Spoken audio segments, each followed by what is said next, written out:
exemple, qui a eu le premier l'idée d'une constitution européenne? Qui a dit « rien ne pourrait nous être plus agréable que d'apprendre que les États d'Europe occidentale ont décidé de réunir dans une ville d'Europe, disons à Luxembourg, des délégués responsables avec le mandat de rédiger l'acte constitutionnel de l'Europe, de désigner la capitale, et qu'à partir du 1er janvier, l'Europe occidentale fonctionnera comme fédération. » Alors certains vont dire « mais c'est Adenauer, Paul-Henri Spaak, De Gaulle, etc. » Eh bien non. La réponse, c'est le général Dwight Eisenhower, américain, qui était commandant suprême des forces de l'OTAN en Europe en 1951, cette déclaration, avant d'être élu en 1952 président des États-Unis d'Amérique. Ceux d'entre vous qui veulent vérifier mes dires devront se reporter au magazine Paris Match numéro 136 du 27 octobre 1951, page 18. Et dans cette interview, le général en chef des armées américaines en Europe dit « Aucune décision ne pourrait mieux nous aider dans la tâche que nous poursuivons ». De la même façon, qui demande fermement l'entrée de la Turquie dans l'Union européenne? Qui a dit « Je suis ferme dans mon soutien à la candidature de la Turquie ». Je crois très fermement que l'une des 4 ou 5 questions pour cette partie du monde est de savoir si la Turquie deviendra un partenaire de plein droit de l'Union européenne. La personne qui a dit ça, ce n'est pas du tout un Européen. Il s'agit du président William Clinton, Bill Clinton pour les médias, président des États-Unis, dans une conférence de presse à Ankara, capitale turque, le 15 novembre 1999, à l'issue de son entretien avec le président Süleyman Demirel, que l'on voit ici, qui est décédé depuis lors.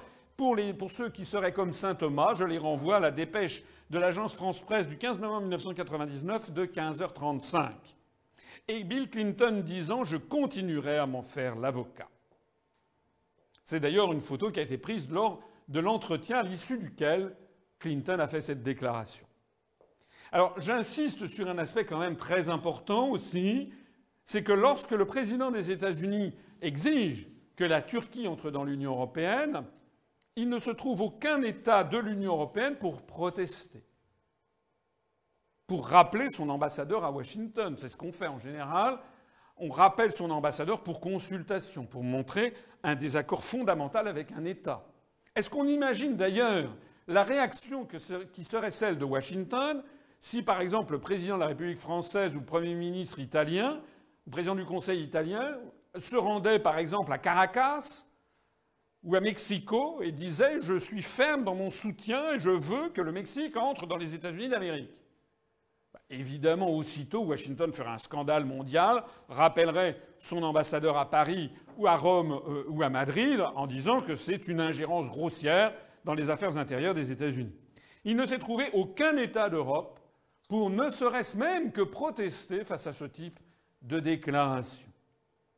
On voit d'ailleurs au passage que ce sont les États-Unis qui exigent l'entrée de la Turquie, qui a invité officiellement l'ensemble des pays de la Baltique à la mer Noire, c'est-à-dire tous les pays de l'Est, à rejoindre l'OTAN et l'Union européenne. Qui est-ce qui a dit toutes les nouvelles démocraties de l'Europe, de la Baltique à la mer Noire et toutes celles qui se trouvent situées entre les deux, doivent avoir la même chance pour la sécurité et la liberté et la même chance de rejoindre les institutions européennes. Toutes les nations devraient comprendre qu'il n'y a aucun conflit entre l'appartenance à l'OTAN et l'appartenance à l'Union européenne. Normalement, si l'Union européenne avait un peu de sens, c'est une déclaration qui aurait peut-être pu être faite par le président de la République française, chancelier d'Allemagne ou je ne sais pas quoi. Pas du tout. La personne qui a fait cette déclaration, c'est le président américain George W. Bush, président des États-Unis, dans son discours à l'université de Varsovie le 15 juin 2001. Et d'ailleurs, insistant en disant « Nous faisons bon accueil à une Europe vraiment unie ».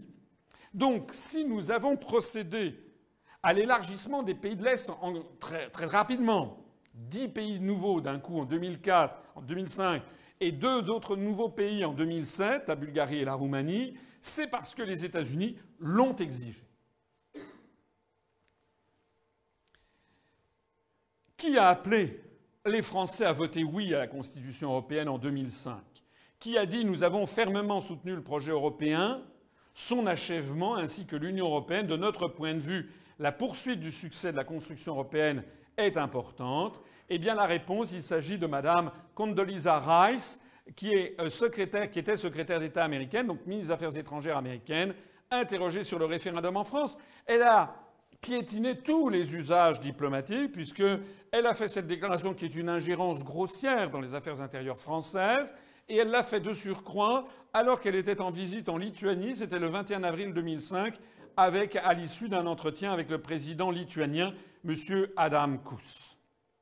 Donc on voit bien que dans tous les cas de figure, ce sont bien les États-Unis qui définissent quel doit être le périmètre de l'Union européenne, qui font entrer les pays qu'ils estiment devoir faire entrer, etc., etc. Alors on en vient à la deuxième question bête. Mais pourquoi donc les États-Unis d'Amérique poussent-ils tellement à la construction européenne? Parce que nom d'une pipe, quand je suis à l'école, quand je suis au collège, au lycée, quand j'écoute la télévision, la radio, quand je lis les journaux, quand je lis les professions de foi des uns et des autres, quand j'écoute les hommes et les femmes politiques français, je suis convaincu d'une chose, c'est que la construction européenne, paraît-il, a vocation à faire contrepoids aux États-Unis. Alors, si ce que l'on me dit depuis que je suis né est vrai, mais comment se fait-il que les États-Unis poussent tellement à une construction dont l'objectif serait de leur nuire? Ça n'a pas de sens. Or, comme il est incontestable que ce sont les États-Unis qui poussent à la construction européenne, il y a une seule conclusion logique à en tirer, c'est que ce que l'on vous dit est un mensonge. Et que si les États-Unis poussent à la construction européenne, c'est évidemment que ça les sert. Et que la construction européenne n'a donc pas vocation à leur faire contrepoids. Sinon, tout ce que je viens de vous dire, toutes ces citations, toutes ces actions des États-Unis n'ont aucun sens. Le propriétaire d'une maison individuelle est seul maître chez lui. Lorsqu'il veut repeindre ses volets, changer sa toiture, repeindre par exemple l'entrée en couleur bleu lavande, il le fait s'il veut, quand il veut. Il suffit qu'il ait la volonté, qu'il ait l'argent pour se payer la peinture. Si maintenant, au lieu d'être propriétaire de sa maison individuelle, il est propriétaire d'un appartement, dans une copropriété de 6 appartements, alors certes, il peut chez lui changer la couleur dans son appartement, mais il ne peut plus changer les volets, il ne peut plus changer la toiture, il ne peut plus changer la couleur de la cage d'escalier, parce qu'il lui faut obtenir l'autorisation des 5 autres copropriétaires. Donc déjà, les choses vont devenir beaucoup plus compliquées. Il va falloir obtenir l'autorisation des 5 autres. Or, l'être humain étant ce qu'il est, et les Français étant ce qu'ils sont d'ailleurs, il est bien rare de s'entendre merveilleusement bien avec ses 5 voisins, surtout lorsqu'il s'agit de choisir une couleur, par exemple. Et donc tout va devenir beaucoup plus lent, beaucoup plus compliqué, et on va se tourner vers le syndic, qui n'habite pas dans l'immeuble, et qui est celui qui va trancher les conflits à l'intérieur de l'immeuble. Mais si maintenant, au lieu d'être dans une copropriété avec 6 copropriétaires, on est dans une copropriété avec 27 copropriétaires dans un immeuble, à ce moment-là, plus personne ne décide de rien. Parce que c'est tellement compliqué. D'ailleurs, les gens ne se connaissent pas. La personne qui habite au 3e, par exemple, connaît très bien des amis qui sont à 500 mètres, des parents qui peuvent être même, je ne sais pas, expatriés, peut avoir un frère expatrié au Japon ou en Australie. Donc il a des liens avec des personnes situées parfois très loin, mais en revanche, il peut très bien ne pas du tout connaître le propriétaire du 15e étage. Il n'y a plus aucun lien. Et donc, dans ces conditions, c'est le syndic extérieur qui décide de tout. Alors, il faut voir comment ça marche pour bien comprendre. Vous avez compris que la métaphore que je présente devant vous, la maison individuelle, c'est un pays indépendant et souverain. La copropriété avec 6 appartements, c'est l'Europe des 6. Et la copropriété avec 27 appartements, c'est l'Europe à 27. Remplaçons l'immeuble à 27 par une Union européenne à 27. La France, comme le propriétaire du premier étage, la France, elle veut une monnaie qui ne soit pas trop forte. Une monnaie commune pas trop forte parce que la compétitivité de l'économie française n'est pas la même que la compétitivité de l'économie allemande, par exemple. La France, elle veut une Europe française. La France, elle veut une Europe qui protège les acquis sociaux. La France, elle veut une Europe sociale. Elle veut une Europe agricole. La France, elle veut une Europe où l'on parle le français. La France, elle veut une Europe qui s'oppose à l'hégémonie américaine. La France, elle veut une Europe qui coopère avec les pays en voie de développement du Sud. Ça, c'est ce que veut la France. Et beaucoup de Français se disent ben moi c'est ça que l'Europe que je veux. Ils disent presque tous. D'ailleurs, vous avez tous les responsables politiques qui viennent vous dire moi je veux une Europe sociale. Moi je veux une Europe qui fasse contrepoids aux États-Unis. Ça c'est tout ce qu'ils viennent vous dire à vous. Mais c'est pas à vous qui devrez dire ça. Ce sont aux autres peuples. Mais les autres peuples le veulent tout à fait différemment. Le Royaume-Uni veut démanteler la politique agricole commune. Le Royaume-Uni veut une alliance étroite avec les États-Unis dans tous les domaines. Le Royaume-Uni veut être encore plus proche des États-Unis que ça n'est actuellement. L'Allemagne, pour son compte, veut une monnaie forte parce qu'ils ont la hantise. C'est d'ailleurs la raison pour laquelle l'euro finira par exploser. Ils ont la hantise de la réédition du scénario de 1923. Ils constatent qu'ils ne peuvent pas avoir la même monnaie que la Grèce, que l'Italie, que l'Espagne. Ils le constatent en ce moment. Ils veulent sortir de l'euro. Ce sont les États-Unis qui les empêchent, puisque, comme je le rappelle tout à l'heure, ce sont les États-Unis qui, depuis 1965, ont exigé qu'il y ait cette monnaie européenne.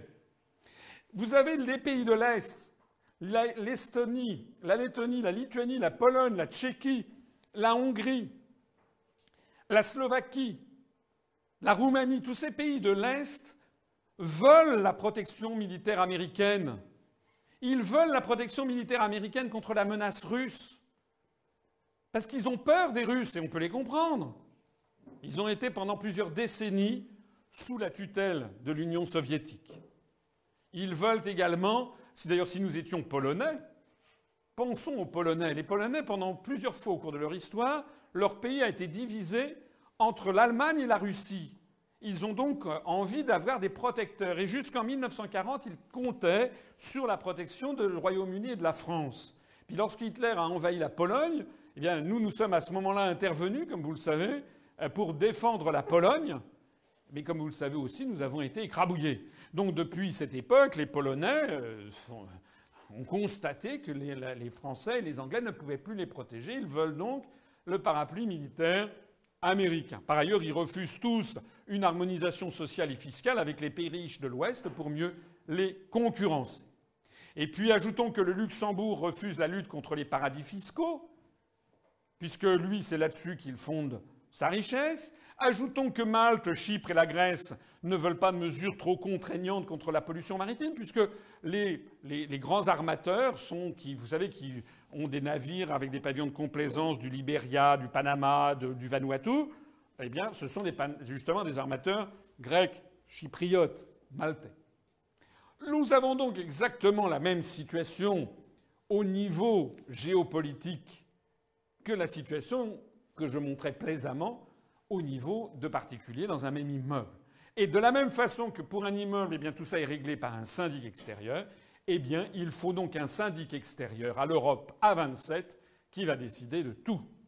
Alors la question tombe sous le sens. Qui est le syndic extérieur à l'Europe à 27 qui a le pouvoir, quelle est la puissance qui a tellement de pouvoir qu'elle peut imposer à l'Europe, qui ne s'entend en rien, elle peut imposer une politique parce qu'il y aura une majorité d'États qui se rangeront à son avis. Poser la question, c'est y répondre.